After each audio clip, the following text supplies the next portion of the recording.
सूचना है, आपकी सारी मांगों को रखा गया है। हम आपकी सारी दुविधाओं को अब क्लियर करते हैं। देखिए 28 जनवरी को किसी भी तरह के किसी भी प्रोटेस्ट में आप हिस्सा न लें, ये आपके लिए गलत साबित हो जाएगा। हम आपकी सारी समस्याओं को एक एक करके सिलसिलेवार तरीके से बताते हैं। देखिए अभी एक वीडियो आया, बिहार के पूर्व उप मुख्यमंत्री जो सुशील मोदी जी थे, उन्होंने कहा कि वो रेलवे मंत्री से बात किए, वो स्टूडेंट के मांग पे सहमत है और आरआरबी रेल मंत्री भी इस बात से सहमत है कि वो 20 गुना रिजल्ट देंगे, अर्थात ओरिजिनल जो नंबर रिपीट नहीं करेंगे, यूनिक नंबर जो दिए जाएंगे, अर्थात 3.5 लाख और लड़कों को जोड़ा जाएगा। एनटीपीसी वालों की समस्या खत्म, ग्रुप डी वालों की जो समस्या थी उनके लिए सीबीटी 2 को जो अचानक जोड़ा गया था उस पर भी वो सहमत हो गए, इसे भी हटा देंगे वहां पर। इस पर प्रधानमंत्री का भी इंटरफेरेंस था जिस वजह से ये आसानी से हुआ। अब बातों को समझिए, इसमें गलती रेल मंत्री या प्रधानमंत्री की ओर से नहीं थी, इसमें गलती आरआरबी की ओर से थी। आरआरबी को स्टूडेंट की समस्याओं से मतलब नहीं था और आरआरबी भी कुछ चीजों से जूझ रही थी। उसको इतने बड़े एग्जाम को कंडक्ट कराने के लिए कोई कंपनी जल्दी नहीं मिल रही थी।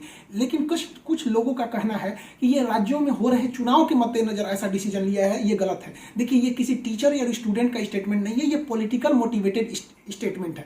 हम बताते हैं क्यों ऐसा नहीं होगा, रेलवे को अपनी बात क्यों माननी पड़ेगी। क्योंकि ये जो संशोधन और कमेटी बनाई गई है और ये जो डिसीजन लिया गया है कि 20 गुना रिजल्ट और सीबीटी 2 ग्रुप डी से हटाया जाएगा, ये रेल मंत्री का डिसीजन है और इसमें पीएमओ इन्वॉल्व है, न कि आरआरबी का। अगर आरआरबी का रहता तो आरआरबी मनमानी करती, लेकिन उसके ऊपर पीएमओ का डेडलाइन है। पीएमओ जिस डेट को दे दी उसको हर हाल में मानना है, इसलिए आपकी हर मांग को मान लिया गया है। आप किसी भी तरह का कल कोई प्रोटेस्ट नहीं करेंगे, क्योंकि जब आप प्रोटेस्ट करेंगे तो उसके बीच में कोई दूसरा आदमी भी आके वायलेंस कर देगा।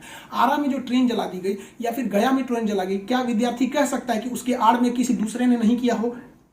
करेगा कोई भी, भुगतेंगे स्टूडेंट।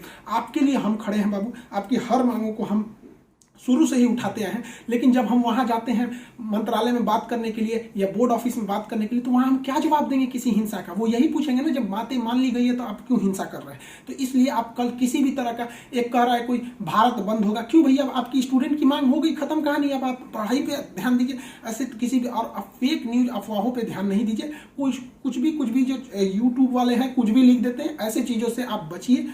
किसी भी डिस्ट्रिक्ट का कोई भी लड़का कल कोई भी प्रोटेस्ट या वायलेंस नहीं करेगा। हम कोई भी शिक्षक, हम हो या कोई टीचर, सारे टीचर परेशान हैं कि कल के प्रोटेस्ट को कैसे भी रोकिए। सारे टीचर से भी कहते हैं कि आप लोग तत्काल वीडियो रिलीज कीजिए कि कल कोई भी स्टूडेंट किसी भी डिस्ट्रिक्ट का हो।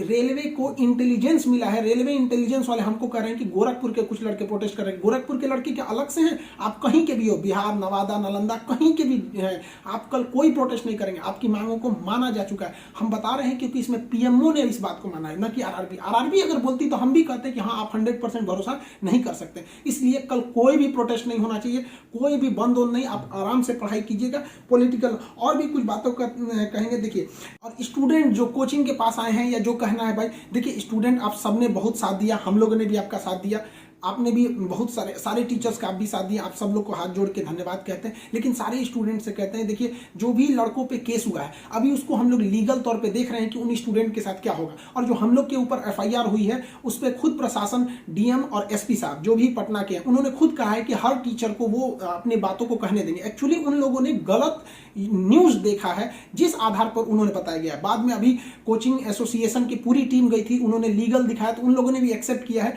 कि वो हम बातों को समझेंगे। जब हम लोग वहां बातें करेंगे तो बताएंगे, आगे हम लोग पे क्या एक्शन लिया जाता है वो हम आपको बताएंगे। हम आपके साथ हैं, आप लोग हमेशा रहिए। आप लोग के देखिए, हम आपकी हर बात को उठाते हैं, लेकिन अभी हमारे ऊपर सबसे बड़ी जिम्मेदारी है कि 28 तारीख को कुछ नहीं होना चाहिए। क्योंकि अगर 28 तारीख को कुछ होगा तो फिर हमको जवाब देना ही नहीं बन पाएगा, क्योंकि आपकी हर बातों को मान लिया गया। हाँ, हमारी गिरफ्तारी या किसी टीचर की गिरफ्तारी होगी कि नहीं होगी, एफआईआर वापस होगा कि नहीं होगा, ये सारी चीजें जब हम वहां बैठेंगे प्रशासन पे, जो डिसीजन होगा हम आपको बता देंगे। वरना फर्जी न्यूज पे आप लोग ध्यान नहीं देंगे।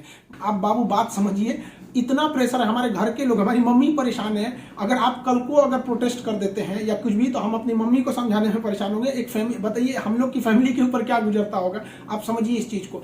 हम इसलिए फिर हर स्टूडेंट को हम हाथ जोड़ते हैं, बाबू हम ठीक हैं फिलहाल। अगर पुलिस कुछ भी कार्रवाई करती है हमारे ऊपर, हम आपको बताएंगे, ठीक है। ऐसा नहीं है, पुलिस प्रशासन भी पढ़ी लिखी होती है। ऐसा नहीं है कि जो वहां पे बैठे हैं वो आपकी तरह स्टूडेंट नहीं रहे होंगे, वो भी समझते हैं। उन लोग की जिम्मेदारी, बताइए पटना के डीएम और एसपी साहब की इसमें क्या गलती थी? लेकिन प्रेशर तो उनके पास है कि आप लॉ एंड ऑर्डर को मेंटेन कीजिए, तो वो लोग भी इसको कर रहे हैं। उन लोग के पास जैसा डिसीजन होगा हम आपको बताएंगे। और हाँ, ये बात हम हमेशा कहते हैं कि जो रेलवे बोर्ड बनाया गया वो इलेक्शन से मोटिवेटेड नहीं है, ये पीएमओ के इंटरफेयर के बाद इसे बनाया गया है। हम आप सारे स्टूडेंट जो हमारे साथ खड़े हैं, हम आप सबको भी हम कहते हैं आप लोग को धन्यवाद।